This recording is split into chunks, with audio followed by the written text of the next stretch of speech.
pagi semuanya. Terima kasih saya ucapkan kepada Ibu Kepala SMA Swasta Lokita Sari Bangun Purba yang sudah menyiapkan tempat untuk kami untuk melaksanakan program atau tugas kami sebagai sekolah penggerak angkatan pertama, yaitu melakukan pengibasan ke 3 sekolah. Yang saya hormati Ibu Kepala SMA Swasta Lokita Sari Bangun Purba, Ibu Erni Bulu Purba ya Bu. Yang saya hormati Bapak Kepala SMA Negeri 1 STM Hilir. Yang saya hormati Bapak Ibu narasumber dari SMA Negeri 1 STM Hilir. Dan saya hormati juga Bapak Ibu guru beserta pelatihan pengimbasan program sekolah penggerak angkatan 1. Sungguh bahagia dan senang saya rasakan ketika kita bisa berkumpul bersama di tempat ini dalam keadaan sehat walafiat tanpa kekurangan apapun juga. Kami meminta maaf Bapak Ibu apabila kami datang terlambat, karena kan jadi tadi jam 9. Ternyata di jalan itu ada yang longsor menyebabkan waktu perjalanan kami agak lebih panjang dari yang biasanya. Seperti biasa, sebelum kita memulai kegiatan kita pada pagi hari ini, kita akan menyanyikan lagu Indonesia Raya. Hadirin kami persilahkan untuk berdiri.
Kegiatan kita diridhoi oleh Tuhan Yang Maha Esa, kita akan berdoa yang dibawakan oleh Ibu Swista Bodo Ginting. Kepada Ibu Swista kami persilahkan.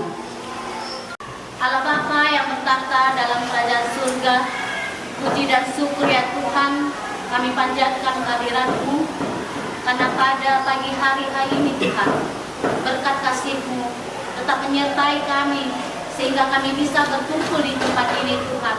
Yang sudah bersedia membawakan doa, kita masuk kepada acara kita yang selanjutnya, yaitu kata sambutan Kepala SMA Swasta Lokita Sari Bangun Purba. Kepada Ibu Erni Purba kami persilakan waktu dan tempat. Oke, terima kasih buat Bu Dewi sebagai protokol untuk hari ini. Puji dan syukur kita panjatkan kehadirat Tuhan Yang Maha Esa. Kita diberikan waktu, khususnya kesempatan pada hari ini, tepat hari Rabu tanggal 28 Agustus 2024, di mana diadakan pada hari ini di sekolah kita SMA Lokita Sari Bangun Purba pengimbasan dari sekolah penggerak SMA Negeri 1 STM Hilir. Yang terhormat Bapak Rensus Sinabariba sebagai kepala sekolah yang ada di sebelah kiri saya Bapak Ibu, kemudian wakil kepala sekolah Bu Dewi Borunababan dan ibu-ibu serta bapak dari guru SMA Negeri 1 STM Hilir, dan yang kami hormati khususnya juga Bapak Ibu guru ya yang mengajar di SMA Rokita Sari Bangun Purba sebagai peserta pengimbasan untuk hari ini. Terima kasih Bapak dan Ibu dari SMA Negeri 1 SM Hilir telah datang ke sekolah kami untuk mengadakan khususnya bimbingan kepada kami, dan harapan kami semoga Bapak dan Ibu nantinya memang memberikan apapun yang memang kami mintalah khususnya ya untuk Bapak dan Ibu guru ya yang mengajar di SMA Rokita Sari Bangun Purba. Kita mulai acara ini sampai dengan akhir nanti, semoga tidak ada yang merasa gelisah ataupun mau cepat-cepat pulang ya, jangan ya Bu ya. Kita berikan waktu ya untuk untuk kompetensi lah dikatakan sebagai guru, khususnya untuk mengajari anak-anak kita nanti SMA Rokita Sari Bangun Purba lebih baik lagi. Selamat pagi semua. Selamat pagi semua. Halo. Oke, saya ingin melihat apakah konsentrasi Bapak Ibu sudah di sini atau masih di kelas. Aduh, anakku ini gimana ya, aku tinggalkan. Main bola nggak di kelas, aman nggak kursi mejaku itu? Aman itu Bu, yakinlah. Karena kan Bapak Ibu gurunya juga di sini lagi melaksanakan tugas negara. Nah, supaya saya paham, saya mengetahui Bapak Ibu memang lagi konsentrasi di sini. Saya mau mengetes tingkat konsentrasinya. Oke? Kalau saya bilang tepuk 1, tepuk 1. Tepuk 2, tepuk 3, tepuk 4. Oke, paham ya? Oke ya? Oke ya, bisa ya? Oke, kita mulai. Tepuk 2, tepuk 3, tepuk 1, 4. 4 loh. Ada saya bilang tepuk 4. Belum konsentrasi. Mengawal kan 4 saya perintahkan kan, gak tepuk kan. Oke, kita ulang lagi ya. Tepuk 3, tepuk 4, 1. Oke, tepuk tangan untuk kita semuanya. Udah konsentrasi rupanya. Baik Bapak Ibu, siang ini ya. Jadi kalau saya bilang selamat pagi, nanti Bapak Ibu bilang pagi gitu ya, biar semangat kita ya. Selamat pagi Bapak Ibu. Pagi. Coba biar agak tegang kali, bilang dulu samping kanan atau kirinya bahagia, bilang bahagia ya. Nah, biar jangan tegang kali ya kan. Perkenalkan Bapak Ibu, saya Rencus Benyamin Sinabariba. Jadi kalau Sinabariba ini mungkin agak jarang ya didengar ya. Nah, Sinabariba itu kalau sukunya suku Toba. Saya masuk Silai Sabungan, Margasila Lahila itu. Kalau Bu kenal Margasila Loho, Situngkir, Sedebang, Pintu Batu, Sombiraja, sampai dengan kami Sinabariba, Sidabuta, kami masuk Sinabaribanya. Jadi yang paling kecil Tambunan, ada 8 kami itu. Jadi masuk Silai Sabungan ya. Kalau Simalungun mungkin Sipayung ya. Nah, kemudian kalau di sana memang pertanian, masyarakatnya sini juga pertanian. Tapi dari segi budaya pasti beda lah. Dari segi geografisnya juga beda. Kalau di sini saya lihat memang daerah perkebunan. Kalau di tempat kami itu memang dia tidak perkebunan, cuma memang milik pribadi dia. Nah, itu ya ada perbedaannya di situ mungkin sosial. Oke, kemudian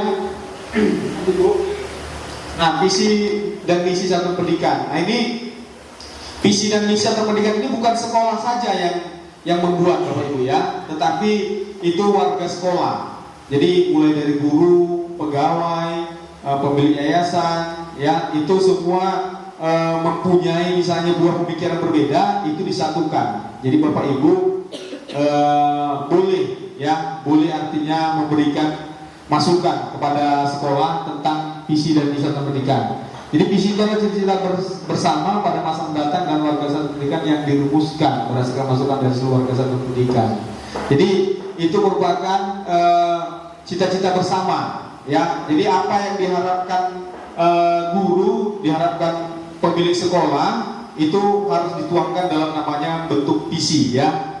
Nah kemudian visi itu nanti akan diturunkan nanti menjadi misi ya. Nah jadi visi harus gambaran masa depan, memberikan panduan arahan, motivasi, dan harus bentuk yang realistis. Jangan pula visinya terlalu jauh. Misalnya kalau sekolah ini misalnya bisa membuat pesawat, kemudian misalnya ini kan gak mungkin ya, gak realistis. Jadi harus memang yang realistis ya. Oke, lagi Bu. Nah misinya, jadi untuk mencapai visi itu kita buat misinya. Kira-kira apa yang harus dilakukan untuk mencapai visi tadi itu dia. Nah pandangan ke depan tadi. Ini namanya kita kurikulum merdeka. Dulu kurikulum 2013. Kalau di sini mungkin masih 2013 Bu ya, yang kelas 12 ya. 11-12 ya. Oh ya, 11-12 masih kurikulum 2013. Berarti ada 2 kurikulum. Nah ini ada perbedaannya Bapak Ibu ya. Dari jam pun berbeda dia. Jadi kalau kurikulum 2013 itu siswa langsung masuk dalam program peminatan IPA, IPS atau bahasa dan budaya. Nah, arah perubahan pembelajaran belum ada peminatan siswa mengambil semua pelajaran wajib, ya. Nah, di kelas 10 siswa menyiapkan diri untuk menentukan pilihan mata pelajaran di kelas 11. Siswa perlu berkonsultasi dengan guru BK, wali kelas dan orang tua. Jadi, kalau di kurikulum merdeka ini tidak ada yang namanya pembagian jurusan. Nah, kalau dulu kan 10 MIA 1, 10 II 1, 10 MIA 2, 10 IS 2. Nah kalau sekarang di kurikulum mereka enggak, jadi semuanya sama, kembali ke zaman dulu kalau nggak salah ya. Nah dulu kan memang tidak ada pembagian jurusan di kelas 10. Nah ini kembali lagi dia. Nah kalau kurikulum 2013 itu sudah dibagi dia. Jadi sudah dibagi dia untuk IPA dan IPS-nya, MIA atau IIS. Nah kalau di kurikulum merdeka itu kembali tidak ada. Tapi nanti di kelas 11 ada mata pelajaran IPA dan IPS spesifik pada fisika, kimia, geografi. Nah, merdeka ini kalau dibilang Bapak Ibu namanya kurikulum merdeka. Jadi memang benar-benar siswa itu merdeka dia. Nah, merdeka itu dalam arti kata bukan suka-suka, tidak. Tetapi dia merdeka menentukan mau kemana dia, mau apa yang dipelajarinya.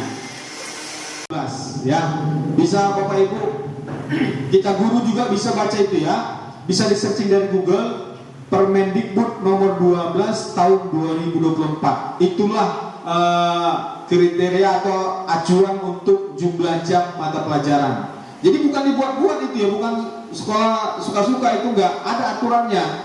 Misalnya bahasa Indonesia berapa jumlah jamnya, matematika berapa jumlah jamnya. Jadi jangan pula suka-suka kita membuat ini jamnya sekian jam, bukan gitu. Memang sudah ada aturannya dari pemerintah. Nah kalau untuk materi nanti bisa ya diminta sama guru-guru yang narasumber di sini. Itu Bapak Ibu ya. Jadi itu saja bisa saya sampaikan Bapak Ibu. Nanti ada 3 narasumber lagi yang akan menyampaikan berkaitan nanti dengan kegiatan kita di siang hari ini. Demikian, sekian dan terima kasih. Baik, untuk Pak Renco Sinabariba. Sedikit mungkin agak lupa. Bu, di kurikulum 13 ini kan diterangkan sama Bapak, kalau ada intrakurikuler, ada proyek. Ingat Bu ya, proyek besar, bukan proyek per mata pelajaran. Oke, nah kalau tadi katanya bahasa Indonesia K13 4 jam kan Bu? 4 jam kan? Nah di kurikulum merdeka dia intrakurikulernya 3 jam aja. Maksudnya tatap mukanya 3 jam aja, 1 jam kembali di project. Sama aja nih sebenarnya jumlahnya. Jangan kurang jamku 1. Enggak. Kalau bisanya memang ya kan, kalau dia apa tuh tadi, kalau juga kalau 55 atau 66, tapi kami upayakannya dia itu sebagai koordinator P5. Nah, apakah itu nanti memang bisa supaya dia nggak terakhir, supaya saya nggak lebih terakhir? Gini Bu, ya, orang udah habis, saya masih baru. Itu aja keuntungannya, ya kan Bu? Orang udah pada habis, kita masih tebal. Double. Jadi gitu. Pada akhirnya cair ya Bu. Cuma supaya menghindari, jangan kasih guru kita 2 tugas tambahan, 1 aja yang diakui. Kalau kepala proyek kasih 3 kelas, kalau kepala perpus itu aja. Oleh Ibu Rizky Dayanti Boru Ginting, kepada Bu Rizky kami persilakan waktu dan tempat.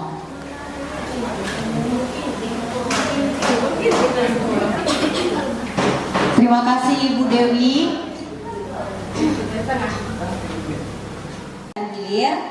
Saya guru mapel pendidikan Pancasila. Ada di sini guru pendidikan Pancasila? Salam kenal ya Pak.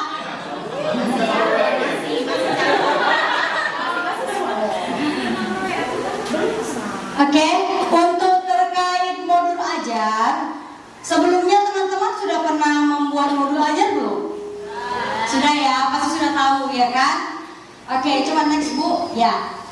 Untuk konsep modul ajar itu namanya capaian pembelajaran. Hanya istilah aja yang berubah. Kalau di K13 itu namanya KI, kompetensi inti.